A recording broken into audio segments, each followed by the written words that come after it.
Приветствую, друзья! Меня зовут Илья, вокруг меня коммунисты, потому что это Китай, Шанхай. Здесь мы по приглашению компании Meizu, потому что этой компании исполняется 15 лет, и в честь этого события Meizu презентует новую линейку смартфонов, о которой мы с вами сегодня поговорим. Китай — место удивительное. Здесь живут другие люди, они живут совершенно иначе. И к этому нужно привыкать на самом деле, потому что когда ты оказываешься здесь в первый раз, ты порой даже немножко теряешься. Особенно теряешься, когда пытаешься найти какую-то европейскую еду, привычную твоему желудку, такую, чтобы ты поел, а на утро все было нормально. Причем, ладно, к местной суматохе и тому, как люди здесь передвигаются по дорогам, ты так или иначе привыкаешь через несколько дней, хотя и не перестаешь удивляться, как можно быть такими сумасшедшими, потому что я не знаю, как они не убиваются на дорогах, но здесь совершенно непонятное дорожное движение. Люди ездят, вот прямо сейчас за камерой проезжает человек по тротуару на мопеде. Причем с едой, ну вот серьезно, все очень сложно, и в такие моменты понимаешь, как же здорово, когда ты в Москве или в другом российском городе достаешь смартфон, когда голоден, заказываешь себе пиццу Папа Джонс большую с сырным бортом, Chicken Ranch. Она приезжает к тебе в течение часа в большой коробке с перчиком, с соусом, ты все это поглощаешь, и тепло разливается по твоему желудку. Вот этого мне сейчас очень не хватает. А вы прямо сейчас можете по ссылке в описании вот щелкнуть, заказать себе пиццу и продолжить смотреть ролик. Приедет очень скоро. Вот только погода что-то не радует. Дождливо, пасмурно. Надеюсь, что мы сможем все-таки дописать этот ролик, не вымокнув насквозь. В любом случае, Meizu 15 лет. Это большая дата достаточно, и, собственно, именно поэтому, я думаю, становится понятно, почему новая линейка смартфонов называется просто 15. Представили 3 штуки. Meizu 15 Lite, самый простой, просто 15 и 15 Plus. А вы, кстати, знаете, как с китайского переводится Meizu? Я узнал только недавно. Оказывается, это группа гиков, группа людей в тренде, группа людей, которые объединены какой-то общей идеей, комьюнити. И это здорово. Давайте на секундочку переместимся в отель. У меня на столе лежат 3 коробки. Это от Meizu 15 уже открытые. Здесь 15 Plus и здесь 15 Lite. Сейчас посмотрим, во-первых, на комплектацию, что нам кладут вместе со смартфоном. Для меня это тоже будет сюрприз, потому что я лишь достал трубку и все. В этой коробке у нас чехол, что, кстати, приятно, и традиционно для Китая класть чехольчик, макулатурка и USB-C кабель. Быстрое зарядное устройство Meizu, 5,9 или 12 вольт и 2 ампера. Отлично. Белый, красивый, внутри 660 Snapdragon, 4 гигабайта оперативной памяти и батарея на 3000 мАч. И сразу скажу, что здесь ее хватает, в отличие от, не будем называть другие смартфоны. Снизу мини-джек, USB-C порт с той же самой быстрой зарядкой, динамик. Кстати, динамики стерео, сверху тоже разговорный динамик используется для создания стереоэффекта. Дисплей производства Samsung — это хороший Super AMOLED без каких-то перегибов в ультра яркие, ультра насыщенные цвета, с диагональю почти 5,5 дюймов и разрешением 1920 на 1080. Действительно компактный, приятный телефон. Давайте посмотрим на большую версию. Оп!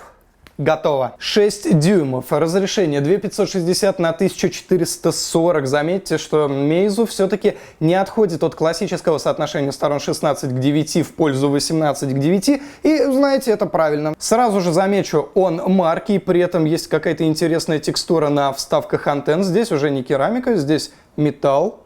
Наклеечки, которые очень приятно сдирать. 6 гигабайт оперативной памяти, батарея на 3500 мАч и тоже самсунговский Super AMOLED. Exynos 8895 — это прошлогодний флагманский процессор Samsung, поэтому за производительность здесь точно можно не переживать, особенно учитывая Mali G71 MP20, 20-ядерный видеочип, который будет вывозить все современные игрушки без каких-либо проблем. По камерам такая же ситуация. Фронталка 20 мегапикселей, апертура 2.0, сзади сдвоенный модуль 12 плюс 20 мегапикселей с телефото линзой, с двукратным оптическим зумом и такая же круглая вспышка. Но в плюс не доложили чехольчик. Такая же быстрая зарядка здесь внутри. Перейдем к самой доступной версии 15 Lite. Чехольчика тоже сразу видно нет, причем моделька у нас в золотистом цвете, в таком типично китайском золотом. И как-то сразу по материалам чувствуется, что Это более дешевая модель. Причем в Meizu 15 Lite, смотрите, гибридный лоток для сим-карты, в отличие от предыдущих двух смартфонов, где можно вставить только две сим-карты, а карточку памяти никак, и более простая камера. Здесь не двойной модуль. Камера на 12 мегапикселей, но с оптической стабилизацией, как во всех двух предыдущих аппаратах. Snapdragon 626 внутри, Adreno 506 видеоускоритель, 4 гига оперативной памяти, внутренний 32 или 64, и тоже на 3000 мАч зарядка. В остальном то же самое. Вы знаете, мне вот больше всего понравилась именно обычная пятнашка. Сразу видно, вложились в дизайн, и, наверное, даже хорошо, что не стали делать вытянутый дисплей 18:9, как это делают сейчас все, а остановились на все-таки еще более традиционном 16:9. Из-за этого смартфон кажется шире, чем он есть, и пользоваться им действительно приятно. Все-таки 5,48 дисплей — это не такой большой экран, и одной рукой им пользоваться все еще комфортно. И задняя крышка. Meizu говорит, что это керамическое покрытие, то есть сверху керамика, снизу металлическая крышка, но очень похоже на самом деле на iPhone, который Jet Black, только Meizu 15 Jet White. Царапается, кстати, тоже так же, как iPhone, но все-таки на белом это не так заметно. Пятнашку сложно определить в линейке Meizu, потому что это вроде бы и не флагман, потому что все-таки 660-й процессор, но в то же время и далеко не какая-то обычная среднебюджетная трубка. Как я уже говорил, очень красивый, дизайн потрясающий, и при этом 660-го процессора, каким бы противоречивым он ни был, хватает на то, чтобы система ворочалась очень шустро, ну и вообще в Flyme, в данном случае 7-й версии, сама по себе очень плавная и быстрая. Было бы, мне кажется, идеально, если бы Meizu установили сюда тот же самый 8895 Exynos, такой же, как стоит в плюс-версии, но при этом сохранили бы размеры. Также, вы знаете, я был откровенно удивлен тому, что в этот раз Meizu сделала двойную камеру, причем с зумом двукратным. Есть еще цифровой трехкратный, однако качество его все-таки оставляет желать лучшего, но в основной камере теперь есть оптическая стабилизация, что очень помогает при съемке фото. Но вот почему-то есть ощущение, что при съемке видео оптическая стабилизация не работает. Как-то дергано все. Например, видео с Meizu 15 записанные в Full HD, хотя смартфон умеет писать 4К. И вы видите, я иду, кстати, не очень быстро. О, китайский котейка. Кс-кс-кс-кс. Ты понимаешь по-русски? Дружище, привет. Привет. А ты дружелюбный, Все-таки не хватает оптической стабилизации видео, но при этом фокус достаточно шустрый. Кот, не уходи, ты нам нужен для экспериментов. Кс-кс-кс-кс. Привет, котяра! Тут, кстати, в Шанхае не так и много бродячих животных. А вот к фронтальной камере, знаете, у меня нет совершенно никаких претензий. Лицо светлое, есть режим красивого портрета, где вам и губки подрисуют, и макияж, их будете самый красивый. Но это китайский смартфон. Это нормально. На презентации Meizu очень хвалили качество своих камер, сравнивали их с Huawei P20, но, кстати, не Pro-версии, и даже позвали специально обученного фотографа из National Geographic, который продемонстрировал свои снимки, которые он сделал на камеру пятнашки. У меня почему-то даже примерно такого же качества снимков не получилось сделать. Ну, у меня руки-то кривые, что уж там. Но, в общем и целом, могу охарактеризовать камеру как чуть выше среднего. Хорошо, что есть оптическая стабилизация, хорошо, что есть двухкратный зум, но нет автоматического HDR. Тот HDR, который есть, тоже требует определенные доработки.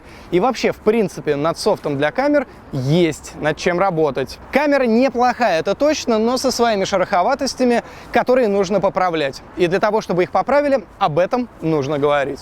Разблокировка лицом работает отлично и быстро, если света достаточно. Вы видите, снизу под AMOLED-дисплеем кнопка, причем она такая же, как, скажем, на 8-м айфоне, и также приятно нажимается, хотя на самом деле физически кнопка никуда не двигается. В этот раз Meizu придумали свой Taptic Engine, назвав его M-Engine. Это линейный вибромоторчик, который действительно имитирует очень приятную вибрацию, когда ты нажимаешь на кнопочку. Причем в системе это тоже встречается, пусть и не так часто, как, скажем, на айфоне. Но, конечно, не без недостатков. Традиционная эта камера, не менее традиционное там отсутствие NFC, потому что в Китае все платят, просто показывая QR-код на экране смартфона, но при этом достоинств тоже полно. Это впечатление, которое дарит этот смартфон. Буквально за пару дней использования я успел в него влюбиться. Это тонкий, очень красивый смартфон со стереодинамиками, с USB Type-C, с очень очень быстрой зарядкой, с хорошим самсунговским дисплеем и невероятно быстрым сканером отпечатка пальца. Это действительно очень приятное устройство от Meizu, и я очень рад за компанию, что у них стали получаться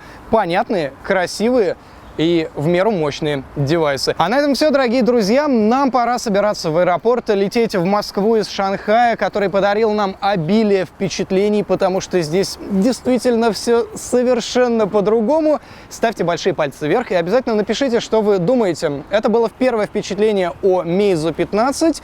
Удачи вам, до встречи, пока!